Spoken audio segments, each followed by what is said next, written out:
నితీష్ కుమార్, అసలు మీ మోటివ్ ఏంటి? SC ST బీసీలకు రాజ్యాధికారం కావాలి అంటున్నారు, మళ్ళీ బీఆర్ఎస్ పార్టీకి సపోర్ట్ చేస్తున్నావు. బీఆర్ఎస్ పార్టీ గెలిస్తే అగ్రవర్ణాలకే రాజ్యాధికారం వస్తుంది, కానీ బీసీ ఎస్సీ ఎస్టీలకు ఎలా వస్తుంది? నితీష్ కుమార్, చాలా నెమ్మదిగా చెప్తాను నువ్వు అడిగిన ప్రతి అంశానికి.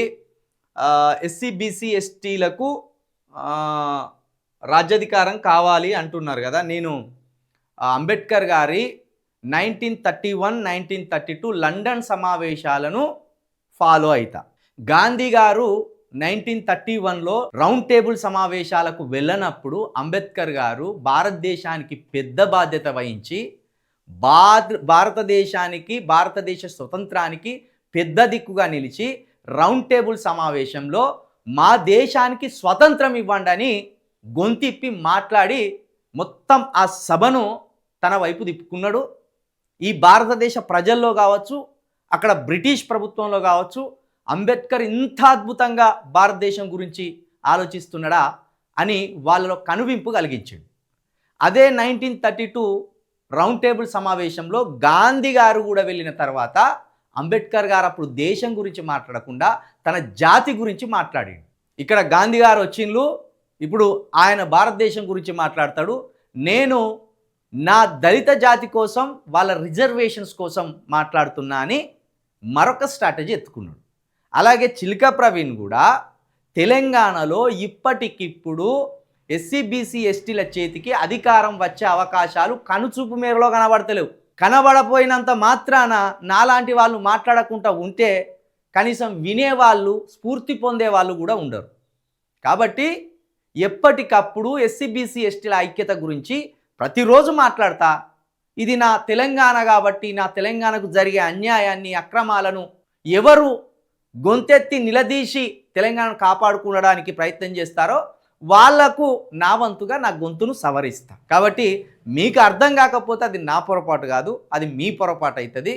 తెలంగాణ కోసం ఏర్పడిన పార్టీ ఏదో, తెలంగాణ సాధనలో ముందున్న పార్టీ ఏదో, ఆ పార్టీ తెలంగాణ కోసం మంచి చేస్తుందా చెడు చేస్తుందా ప్రజలు గ్రహిస్తున్నారు. ప్రజలు గ్రహించిన దాన్ని చిలక ప్రవీణ్ లాంటి వాళ్ళు కూడా చెప్పే ప్రయత్నం చేస్తారు, అంతే.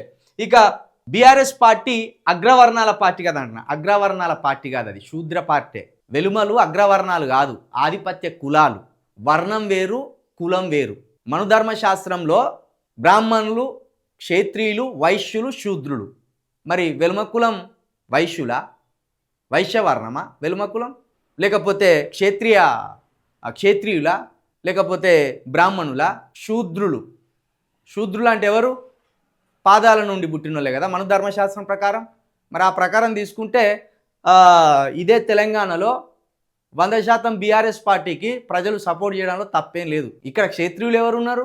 క్షేత్రియులు లేరు. శూద్రుల నుండి క్షేత్రీయ ధర్మం నిర్వర్తిస్తున్న వారు ఇప్పుడు పాలిస్తున్న రెడ్డివారు కావచ్చు, వెలుమవారు కావచ్చు. శూద్రులలోనే ప్రతి కులంలో ఒక దోపిడీ వర్గం ఉంటుంది, ఒక అణిచివేత వర్గం ఉంటుంది. ఉదాహరణకు ఇప్పుడు మాదిగలలో దోపిడీ వర్గం లేదా?